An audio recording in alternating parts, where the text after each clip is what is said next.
자비에 대한 부처님 가르침. 자료 근거는 수타니파타에 나오는 부처님의 자비에 대한 가르침입니다.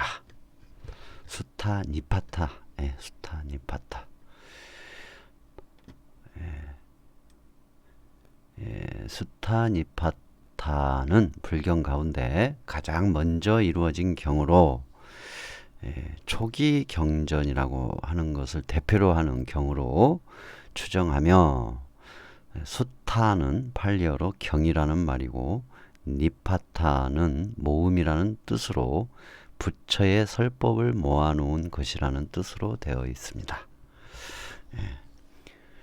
이 경에 성립된 시기를 인도의 아쇼카 왕, 마우리아 왕조 3대 왕인 제이는 BC 268에서 BC 232년경 이전으로 보고 있다고 합니다.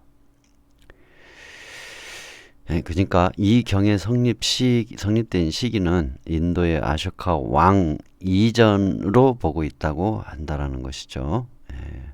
수타니파타는 무엇보다도 석가모니 부처를 역사적 인물로 이해하는데 매우 중요한 경이며, 물론 아함경 등에도 부처의 역사적 행적을 찾아볼 수 있는 점이 많이 있으나 아함경보다 이 경이 먼저 이루어진 경이므로 부처의 육성이 제일 먼저 더 생생하게 담겨있는 경이라 할 수 있다고 합니다. 자비에 대한 부처님의 가르침에 대해서 알아보도록 할게요. 자비. 사물에 통달한 사람이 평화로운 경지에 이르러 해야 할 일은 다음과 같다. 만족할 줄 알고 많은 것을 구하지 않고 잡일을 줄이고 생활을 간소하게 하며 모든 감각이 안정되고 지혜로워 마음이 흐트러지지 않으며 남의 집에 가서도 욕심을 내지 않는다. 현명한 사람들로부터 비난을 살 만한 비열한 행동을 결코 해서는 안 된다.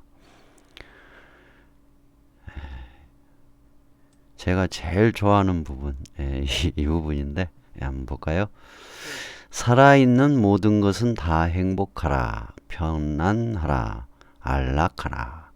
어떠한 생물일지라도 약하거나 강하거나 굳세거나, 그리고 긴 것이건 짧은 것이건 중간치건 굵은 것이건 가는 것이건 또는 작은 것이건 큰 것이건, 눈에 보이는 것이나 보이지 않는 것이나 멀리 살고 있는 것이나 가까이 살고 있는 것이나 이미 태어난 것이나 앞으로 태어날 것이나 살아있는 모든 것은 다 행복하여라. 이게 이 내용을 제가 좋아하는 이유는 다 들어있다는 거예요. 어떠한 생물이라도 또는 약하거나 강하거나 굳세거나 긴거나 짧은거나 중간치나 굵은 것이거나 가는 것이거나 또는 작은 것이나 큰 것이나, 눈에 보이는 것이나 눈에 보이지 않는 것이나, 귀신들, 신들까지도, 지옥 중생, 아기 중생, 아수라 중생, 천상 중생 할 거 없이 다, 내 가까이 있는 거나 멀리 있는 거나 관계없이 다, 아직 태어나지도 않는 존재, 아직 만들어지지도 않는 존재, 그런 모든 존재, 살아있는 모든 것은 다 행복하여라. 이게 부처님의 자비심의 가장 자비심을 잘 나타내주는 말씀이 아닌가 싶어요.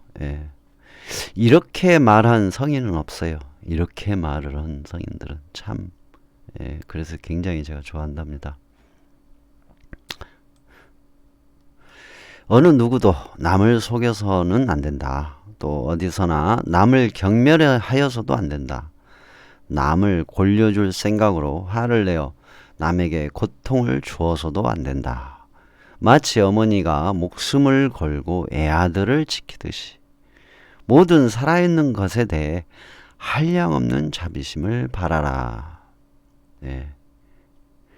요거 한번 볼까요? 마치 어머니가 목숨을 걸고 애아들을 지키듯이 모든 살아있는 것에 대하여 한량없는 자비심을 바라라. 예. 한량없는 자비심을 바라라.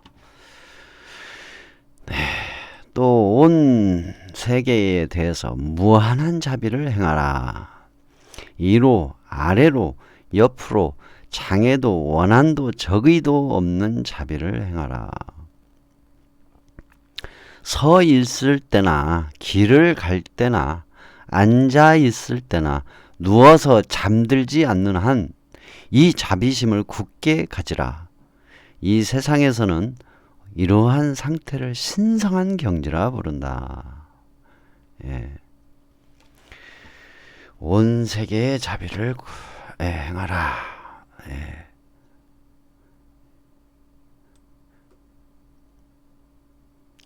온갖 빗나간 생각에 흔들리지 말고 계율을 지키고 지혜를 갖추어 모든 욕망에 대한 집착을 버린 사람은 다시는 인간의 모태에 드는 일이 없는 깨달음을 얻게 될 것이다.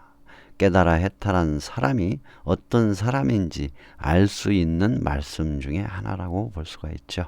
네. 그리고 또 하나, 이 스타니파타 내용 중에 무소의 불처럼 혼자서 가라는 가르침에 대해 그 부분 중에 나오는 자비에 관한 내용이 있어서 그 부분을 마지막으로 말씀드려 볼게요. 모든 살아있는 것들에게 폭력을 쓰지 말고 살아있는 그 어느 것도 괴롭히지 말며 무소의 뿔처럼 혼자서 가라. 이렇게 수타니파타라는 경전 내용 속에 있는 부처님의 자비심에 관한 내용을 알아봤습니다. 여러분들이 방생을 하실 때 여러분들이 저에게 방생을 어떻게 하면 무엇을 하면 좋습니까? 라고 질문을 하실 때 제일 먼저 딱 떠오르는 게 사실은 이 내용입니다. 큰 걸 하는 게 좋습니까? 작은 걸 하는 게 좋습니까? 잉어를 하는 게 좋습니까? 붕어를 하는 게 좋습니까? 알베닝어를 해주는 게 좋습니까? 자라를 해주는 게 좋습니까? 물어볼 때 딱 제 머릿속에 떠오르는 게 이거예요. 이 내용이에요. 살아있는 모든 것은 다 행복하라, 평안하라, 안락하라. 이러한 생물이 어떠한 생물일지라도 약하거나 강하거나 굳세거나 그리고 긴 것이건 짧은 것이건 중간치건 굵은 것이건 가는 것이건 또는 작은 것이건 큰 것이건 눈에 보이는 것이나 보이지 않는 것이나 멀리 살고 있는 것이거나 가까이 살고 있는 것이나 이미 태어난 것이나 앞으로 태어날 것이나 살아있는 모든 것은 다 행복하여라 라는 이 가르침, 이 가르침의 입장에서 저는 방생, 중생을 인연 따라서 하고 있습니다. 그래서 저에게 무엇을 하면 좋습니까 하면 이것을 먼저 떠올리고 그 다음에 질문한 분의 입장에서 인연법에 의해서 인과응보법에 의해서 답변을 해드리고 있다라는 것을 꼭 이렇게 생각하시면서 받아들여 주시기 바랍니다. 네, 참고하시기 바랍니다.